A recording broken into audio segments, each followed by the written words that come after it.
All right, guys, this is Millie Weaver reporting to you for Infowars.com, and I am here in the beautiful Colorado mountains at the Garden of the Gods. I mean, this is an amazing, beautiful place to be. You can see right behind me we have the gorgeous Pikes Peak, and we're going to be talking to you guys about the beautiful state of Colorado, which happens to be one of the states that has announced sanctuary cities. Now, we know that Denver has declared itself a sanctuary city where a lot of illegal immigrants have gone to, and they've had problems now with homelessness and people, littering the streets with human excrement and disease and other problems, such as, we've had those problems in California as well. But I really wanted to talk to you guys about DACA. Now, the DACA deadline was scheduled for tomorrow, March 5th. And as we know, the Democrats have essentially destroyed that deadline. Now, what President Trump was hoping to do with the DACA deadline was he was hoping to essentially make it so that the Democrats' hands was forced so that they would then come together with the Republicans and create a DACA bill, which would include budgeting for a Trump wall, and we know that Trump said, we're going to build the wall and Mexico's going to pay for it. But I'll tell you what, he will have Mexico pay for the wall. There are many ways to do that. It's not just having the money up front. What he can do is he can apply tariffs and other things like that onto goods that Mexico is importing into the United States. So yeah, he can make Mexico pay for the wall one way or another. However, let's get back to the point here with the DACA. Now, DACA was supposed to go down tomorrow. The deadline was going to happen, and it was going to mean that 1,000 work permits for DACA recipients were going to expire starting on March 5th and continue every day, 1,000, boom, boom, boom. So we're talking, that's 1,000 more jobs opening up for Americans that these DACA recipients would then be losing because their work permits were expiring. Now, a California judge and a New York judge decided to take matters into their own hands and halt the DACA expiration that Trump had put through. And so now we're waiting for the Trump administration to appeal that, which won't happen until June. So essentially, now we have to wait until June until we can find out whether or not the Trump administration will successfully be able to appeal this judge's order, and then we're going to start having DACA recipients lose their work permits. Now, some people would say, "Oh, that's cold-hearted. That's wrong. That's mean to have these people lose their work permits." But you have to remember, these people came here illegally, and yes, they were with their parents. Many of them were young children, but a lot of them weren't. A lot of them were older, teenagers. They had a lot of 17-year-old, 18-year-old, even some 19-year-olds coming in under the DACA program, and essentially making it so that you had this large influx of people working here and affecting the job market for American citizens. So, all in all, guys, we've got this mess here. The Democrats are trying all they can to back out of having to come together for legislation. They do not want Trump to be able to have his budgeting and what he needs for the wall. That's why they're now backing out of any type of negotiations with Republicans on a Dreamers Act. And they're essentially walking away from that now because they're trying to take it up via the Supreme Court and the courts. Oh, now that the higher court judges have halted this decision, saying that that the Trump administration violated federal regulations by essentially halting the benefits to the DACA, dreamers, now what you're having here is the lower courts are then using that ruling to then still grant these DACA recipients their new permits that the Trump administration said, all right, no new work permits will be granted following March 5th. Well, these lower judges now are using these higher judges' ruling to then continue to renew these DACA recipients' work permits, thus making it so that we have to wait till June to find out whether or not this is going to be appealed. Now, if it does, if the Trump administration, gets this appealed, then we are going to see the talks again between Democrats and Republicans coming together to then negotiate on a Dreamers Act. But some people are saying that we shouldn't even negotiate with the Democrats.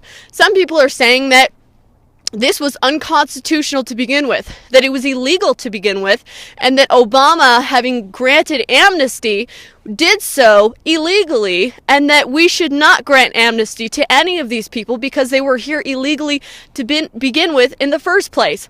We know that the Democrats only want to grant these people amnesty because they like to have them as voters.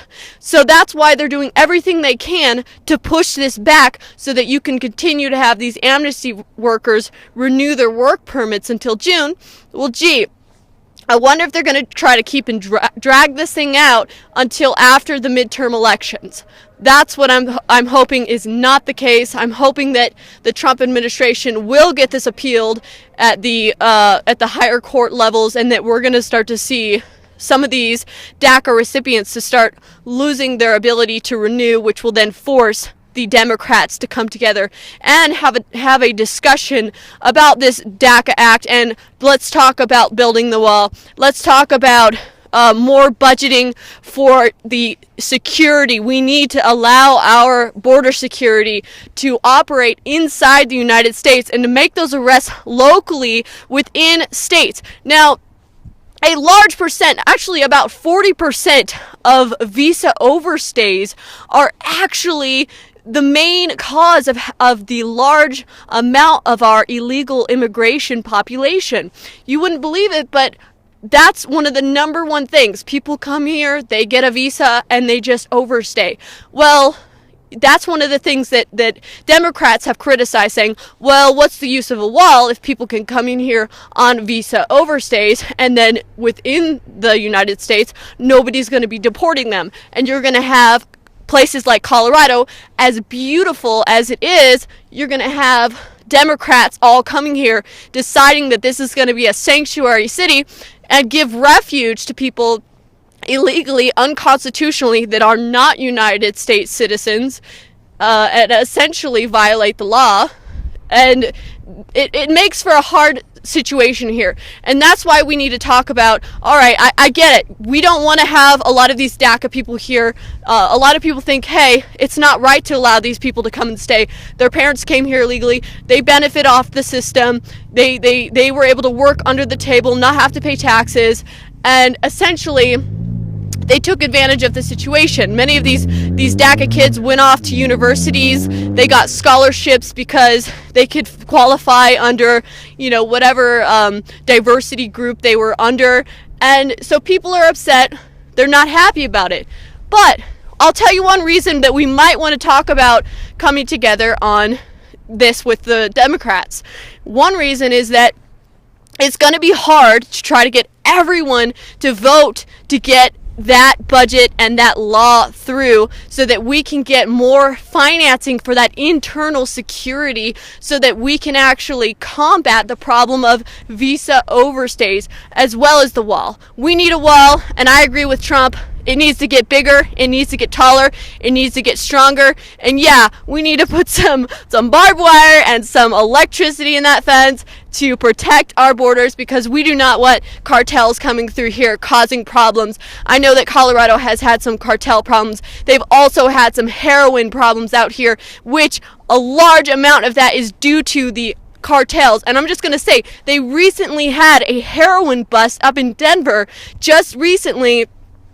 5 out of the 6 guys that were arrested with this huge heroin bust were illegal immigrants from Mexico, and they they reprimanded and they confiscated $500,000 worth of heroin off of the streets of Denver that these guys were selling and wiring the cash back to Mexico. So we have problems. People are dying because illegal immigrants want to come here, cheat the system, make money off of Americans by selling them heroin, selling them drugs, and then we have no security because Democrats want to say, hey, let's just keep the border open. Let's be bleeding heart liberals, and let's allow anyone and everyone to come through, including ISIS. So, I'm getting on a little bit of a rant here, guys, but you can see I'm pretty upset about how this has went down. How Democrats are refusing to come together, even though Trump and the Republicans have been willing to compromise, which many people say, don't compromise, we shouldn't compromise. But notice how even when you put your hand forward in an attempt to compromise and to try to make a deal with the Democrats, it's like making a deal with the devil in some ways. They just completely decided, hey, we're going to act like we're going to make a deal, and then we're just going to have our Democrat Supreme Court judges make rulings on their own and say, hey, we're halting this. We're going to push it off till June. We're going to continue to try to push it off as far as we can. Hopefully we can push it off until midterms and cheat the elections. So hopefully that doesn't happen, guys. This is why we need to spread this message. Please spread the word. We are being censored like crazy on Facebook, on Twitter, on YouTube. It's really bad on YouTube, but even so on Facebook, guys. So please spread the message, share the links, help us out. Infowarsstore.com. We need all the support we can get right now. We are in the battle of our lives right now. This is the information war. And if we don't start raising the funds and the means and the groups of people to start combating these giant corporations here that the Democrats have aligned themselves with, such as Google, for example, that decides to censor everyone, what are we going to do if we sit down and are complacent? We're going to fight back. We're going to voice it. Share the message, guys. This is why they're censoring us, is because people like me and others at InfoWars, we're willing to spread the message. We're willing to speak the truth, no matter how politically incorrect it may be to liberals and other people who are SJWs. So, share the message, guys. I love you. This is Millie Weaver signing off for Infowars.com.